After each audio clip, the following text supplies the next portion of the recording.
Here's the paradox nobody wants to say out loud. A country swimming in oil can still run out of cash. Saudi Arabia looks rich from the outside, but beneath the headlines, the math is tightening. Liquidity is thinning. Vanity projects are multiplying. And what once felt like limitless power is starting to resemble a high-stakes bluff in slow motion. The kind where confidence stays high right up until the check bounces.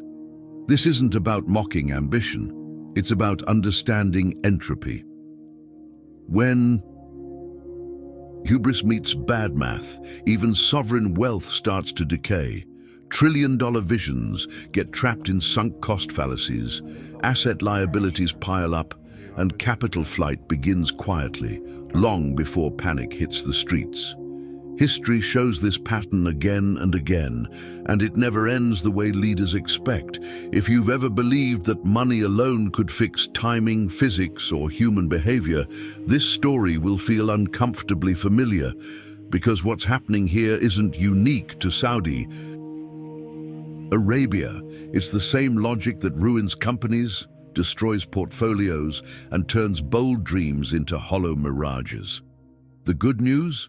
Once you learn to spot these signals early, liquidity stress, mathematical ruin, architectural arrogance, you stop being surprised by collapse. You start seeing it coming, and that shift alone can save you years, money, and regret. A wise mentor would lean in here and say, "This is the moment the mask slipped." When a project is scaled back from 170 kilometers to just 2.4, that's not a pivot. It's a confession. The headlines call it strategic resizing, but the balance sheet tells a different story. Hemorrhage. Liquidity dried up, optimism went dormant, and what was sold as a calculated risk suddenly looked like a red ledger, screaming insolvency. The oil price trap is where the math gets merciless. Saudi Arabia needs oil near $96 a barrel just to break even. Yet prices hover well below that.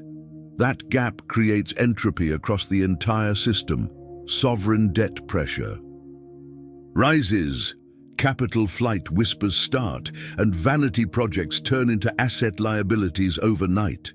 It's like running a household where rent assumes a bonus that never comes. Then came the internal shock, a 98% cut to the target population. From 1.5 million people down to fewer than 300,000, quietly, almost sheepishly. That's not optimization, that's damage control. Anyone who's ever downsized a dream knows this feeling. The house of cards doesn't collapse all at once. It shrinks, room by room, until what's left feels hollow and uninhabitable. And finally, the FDI mirage evaporated. Foreign investors were supposed to foot the bill, but Wall Street smelled a money pit wrapped in hubris. No liquidity, no patience for a white elephant, no appetite for a project bleeding cash, while the sovereign wealth fund burns reserves on golf leagues and gaming bets. The mentor knows this pattern well.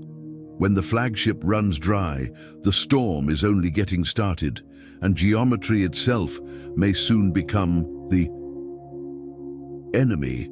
A seasoned mentor doesn't need a blueprint to see the flaw here, just common sense and a little physics.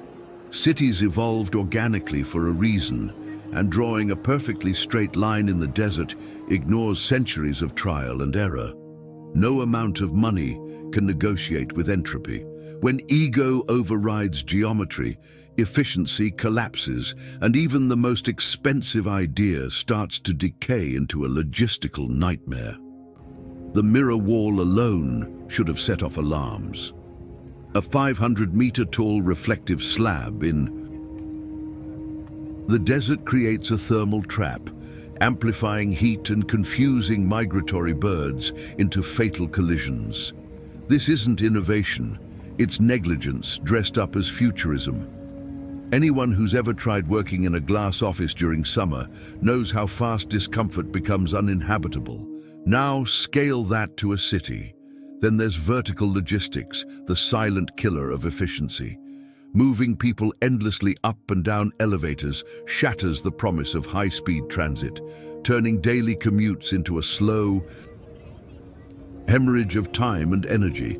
Think of it like stacking floors in a warehouse with one forklift. Eventually, everything bottlenecks. Structural fatigue doesn't just hit steel, it hits human patience too. And down below, the shadow zone tells a darker story. Entire levels with no natural light, no breeze, no real sense of time. A permanent underclass by design.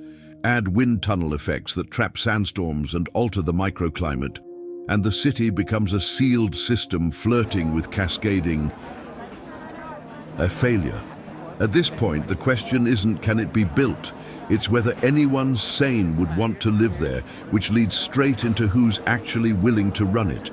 A mentor who's seen enough boardrooms will tell you when leadership changes the rules weekly, talent doesn't argue, it leaves.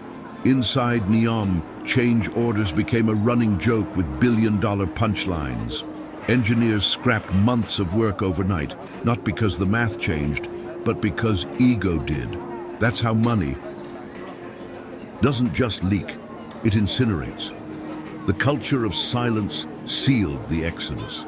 Anyone who raised a realistic timeline or flagged structural fatigue risks was labeled not aligned. In healthy systems, dissent is data. Here, it was treated as disloyalty. Western project managers were quietly purged, and with them went institutional memory, turning the site into a hollow operation running on fear instead of competence. On the ground, optics replaced substance. Excavators reportedly moved sand in.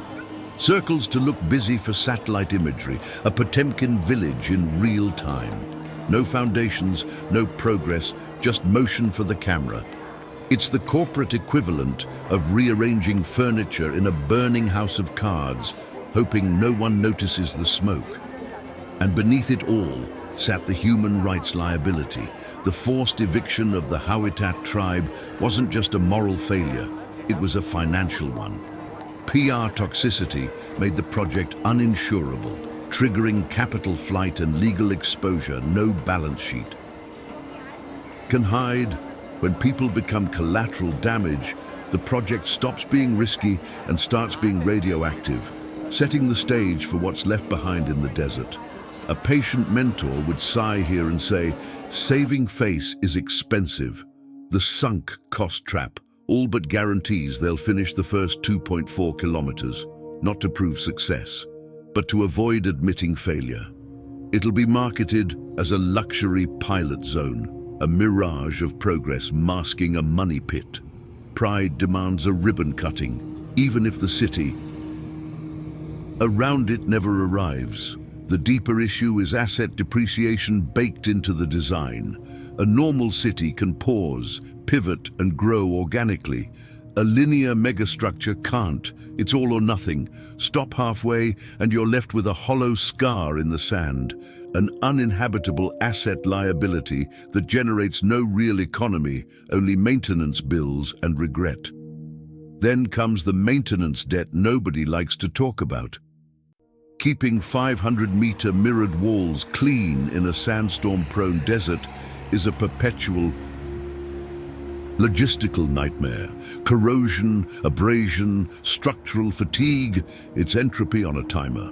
With no tax base and no density, every dollar spent becomes another entry in the red ledger, compounding economic stagnation. And history has a word for projects like this: Ozymandias. Like Fordlandia or other failed utopias, NEOM risks becoming a concrete tomb to unchecked power and architectural arrogance. What remains won't be a city, but a ghost city, a trench visible from space, quietly warning that even infinite ambition collapses under mathematical ruin. So now the real question isn't about Saudi Arabia, it's about you. Where in your life are you mistaking scale for strength? Where does confidence mask a liquidity crisis and persistence quietly turn into a sunk cost fallacy? The lesson behind NEOM, oil budgets and sovereign debt, is simple but brutal. Reality always collects, with interest. A wise mentor applies this knowledge immediately. In your finances, avoid money pits that look impressive but produce no cash flow. In your career, be wary of vanity projects that drain energy without building leverage. Read books that sharpen your judgment, like The Psychology of Money by Morgan Housel or Anti-Fragile by Nassim Taleb. Learn to respect entropy early, because decay ignored becomes collapse later. Ask yourself, if the numbers stopped lying tomorrow, what would you change? What project would you pause? What belief would you reevaluate? Growth doesn't come from betting bigger, it comes from thinking clearer, cutting losses sooner, and building systems that survive stress instead of denying it. If this analysis shifted how you see power, wealth, and ambition, don't let it end here. Subscribe to the channel and activate notifications to keep learning how massive systems fail and how to make sure you're not standing under them when they do. The smartest move is seeing the house of cards before it falls.